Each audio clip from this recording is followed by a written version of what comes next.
correção da 13ª apostila do 7º ano.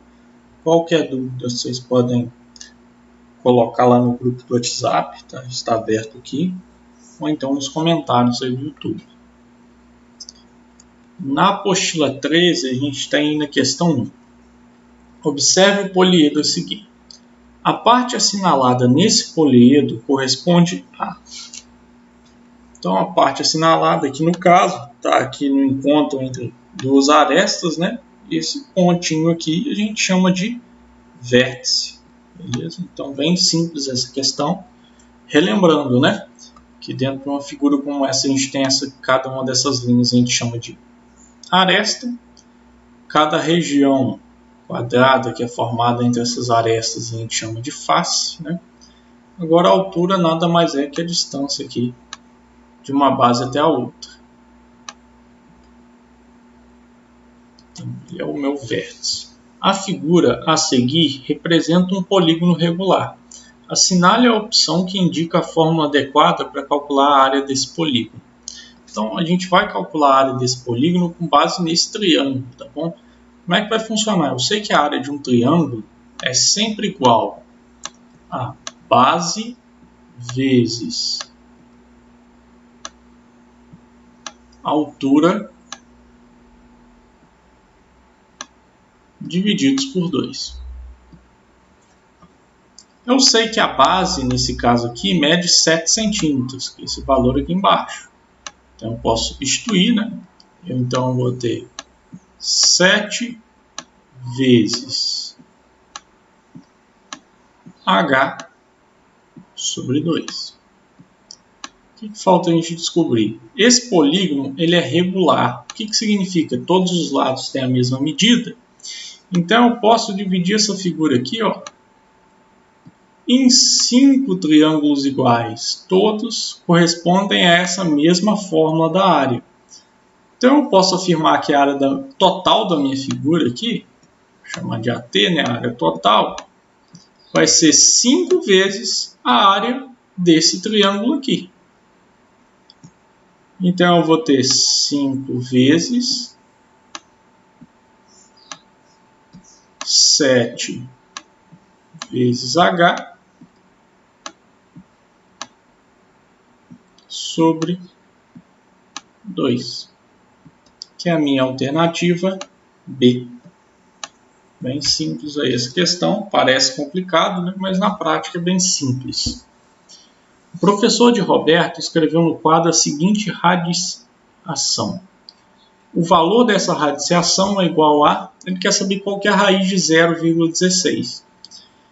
Quem for conferir, essa raiz vai ser igual a 0,40 ou 0,4, né? Porque esse zero que está ali depois ele não altera nada. Só para relembrar vocês aí, por que que vai ser 0,4 ou 0,40? Que eu posso fazer? 4 vezes 4 é 16, né? E aí 4 vezes 0 vai dar 0 mais 1, desce 1. O que acontece aqui? Eu tenho duas casas decimais. Eu somo a quantidade de casas decimais quando eu faço a multiplicação. Então eu tenho duas, uma em cima e outra embaixo. Então eu preciso ter duas casas decimais aqui também. Vou pôr a vírgula aqui. Como eu não tenho nenhum número na frente, eu acrescento 0. Então, 0,4 ao quadrado, ou 0,40 ao quadrado, é igual a 0,16. Logo, o inverso disso é a minha raiz. Então, por isso, a resposta é a letra B. Questão 4.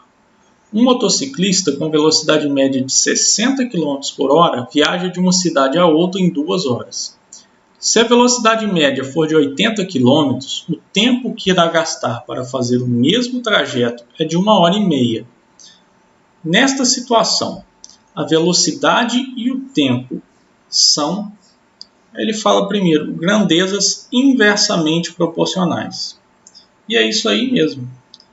A gente vai ter grandezas inversamente proporcionais, por quê? Quando ele fala inversamente, o que significa?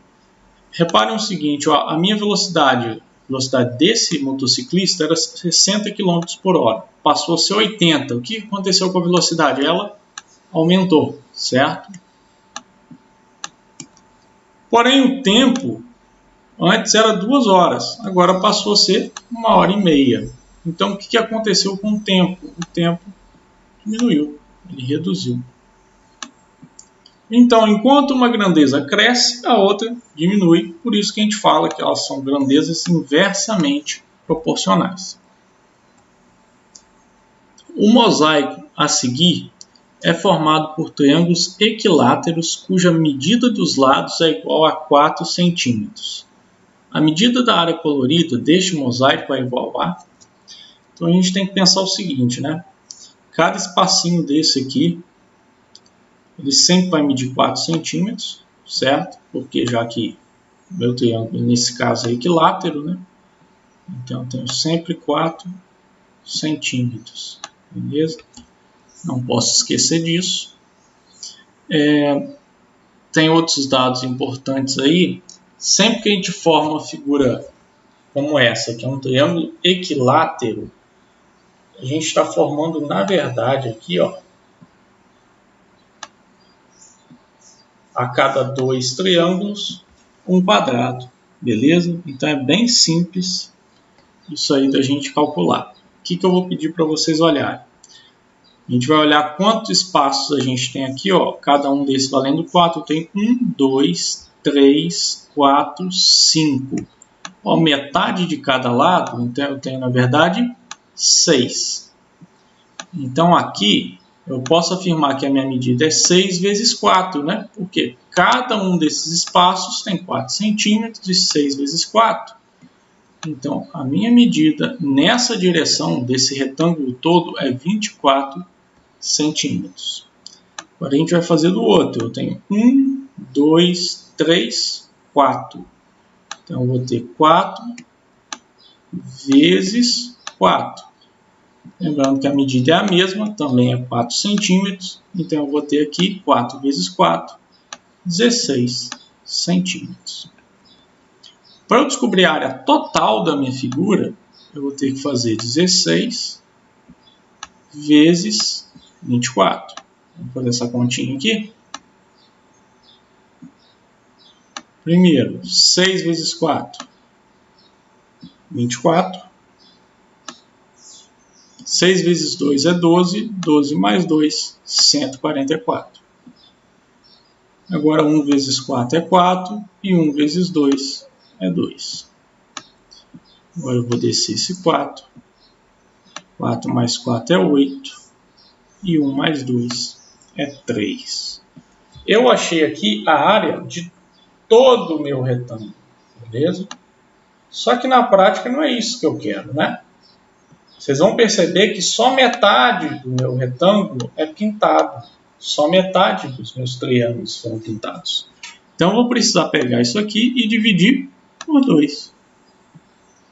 Começar pelo 3. 3 dividido por 2 é 1. Aqui fica 2. Sobra 1. Desce o 8, fica 18, né? 18 dividido por 2 é 9.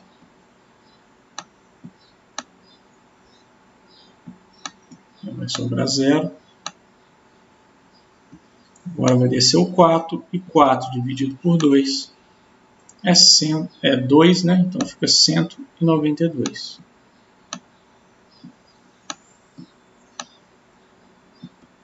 E aí a minha resposta é a letra C. Questão 6. Em uma editora, uma impressora imprime 125 páginas a cada 6 minutos. Sabe-se que essa impressora se manteve funcionando durante 90 minutos seguidos. Ele quer saber o número de páginas impressas nesse período. E aí a gente vai ter que usar a regra de 3, né, para fazer uma proporção direta, proporção simples. Então eu posso afirmar que a cada 6 minutos, essa impressora imprime 125 páginas. Eu quero saber quanto que ela imprimiu nos 90 minutos que ela ficou ligada. Como eu não sei o valor, vou chamar aqui de x. Agora é só multiplicar cruzado. 6 vezes x é igual a 6x. Do outro lado, eu vou ter 90 vezes 25, que vai dar aí para a gente, só conferir aqui, 11.250.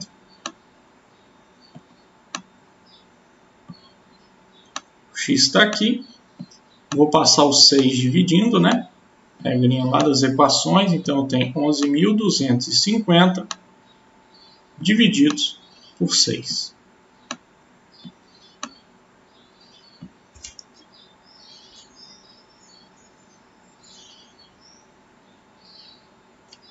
E aí, a gente fazendo essa continha, 11.250 dividido por 6, eu descubro que ela imprimiu 1.875 páginas, que é a alternativa B. D, né? Perdão, D de dado. Questão 7. A figura a seguir é a composição de um triângulo e um retângulo, cujas medidas estão indicadas na figura. Assinale a opção que representa a relação entre as medidas P, R e S, que determina a área dessa figura. Então vamos começar aqui pensando, né, separadamente. Primeiro eu tenho a área do meu retângulo, né, base vezes altura, então é S vezes R. S vezes R, base vezes altura. Aparecendo até um 5 aqui, vou corrigir. Agora, a gente vai pegar e encontrar a área do meu triângulo. Como é que a gente calcula a área de um triângulo? É base vezes altura dividido por 2. No caso, a base vai ser a mesma do retângulo, né? Também é S. Então, vai ser S vezes a altura. A altura do triângulo é essa aqui, é o P. S vezes P dividido por 2. E aí, o que acontece? Eu vou precisar somar essas duas para eu poder encontrar, né, meu resultado final. Então, começando aqui, ó, eu tenho S vezes R.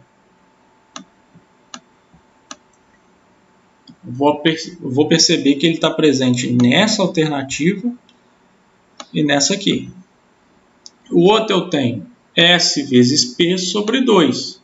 Olha só, presente aqui ó, na alternativa A, PS sobre 2. Então dá para perceber que a alternativa correta é a letra A, né? Que é PS sobre 2 mais R vezes S. Bem simples essa daqui. Questão 8. Observe a figura a seguir. A medida da área dessa figura é igual a... Então, aqui a gente vai ter que fracionar essa figura em várias partes e a gente consegue fazer esse cálculo. Na primeira parte, eu tenho esse retângulo aqui, ó. E a área vai ser 4 vezes 5, né? Base vezes altura. Então, a área dessa primeira parte é 20. Vamos para a segunda parte aqui. Se a gente for olhar para essa segunda parte, a gente vai perceber que aqui eu tenho 8 centímetros, aqui eu tenho 6 mais 4, né? Nessa região aqui. Então eu tenho 10. E aqui mede 3, então base vezes altura é 10 vezes 3, né? Que vai dar 30 centímetros quadrados. E por último eu tenho aqui, o que sobra para a gente é 5, né? Então 5 vezes 4, de novo eu tenho 20. Agora é só somar os valores, 20 mais 30, 50, 50 mais 20, 70 centímetros quadrados. Questão 9. Considere a radiciação a seguir. O valor aproximado dessa radiciação é um número entre... E aí, pessoal? Para poder resolver isso aqui, vocês podem ter o auxílio da calculadora ou vocês podem ir tentando alguns desses números para ver qual deles vai mais se aproximar, né, do 5. Então eu indico vocês tentarem fazer essa multiplicação com essas alternativas para ver qual delas vai chegar mais próximo, tá? Eu acho que é o mais indicado, porque a gente já vai treinando também nossas habilidades aí com números. Eu acho que é a forma mais interessante de a gente estar fazendo isso. E aí vocês vão perceber que o que mais se aproxima está entre 2,20 e 2,24. Né? Quem tentar aí 2,24, por exemplo, ao quadrado, né, que é 2,24 vezes 2,24, vai ver que vai chegar bem próximo do 5. Mas aí entra um conceito importante, que esse é um número que não é racional, né? É um número racional, mas que não tem uma raiz exata, tá bom? Número racional sem raiz exata. Ele nunca vai dar igual a 5 exatamente. Então a gente só vai chegar em aproximações. É um conceito que a gente vai estudar bastante no ano que vem. Questão 10. Viajando de automóvel, Gustavo gastou 30 minutos para ir de Goiânia até Anápolis, a uma velocidade média de 120 km por hora. Ele pretende fazer todo o percurso de volta mantendo uma velocidade média de 80 km por hora. O tempo gasto por Gustavo em minutos no percurso de volta é igual a... Então, olha lá, ele teve uma velocidade média de 120 km por hora. Com isso, ele levou apenas 30 minutos. Ele quer saber quanto tempo ele vai levar se ele andar 80 km por hora. Então, por isso, eu vou chamar esse tempo de x, ainda não descobri. E para poder fazer essa continha, né, eu preciso fazer uma proporção, mas que tem a ver com uma proporção inversa. Como é que a gente resolve um cálculo de proporção inversa? Eu multiplico nas próprias linhas, tá bom? Então, aqui, por exemplo, eu vou fazer 80 vezes x, é 80x. Eu não vou multiplicar cruzado, é diferente daquele outro que a gente resolveu. E aqui eu vou ter 120 vezes 30, que é 3.600. Agora, o que falta fazer? Vou pegar o x aqui e vou dividir 3.600 por 80.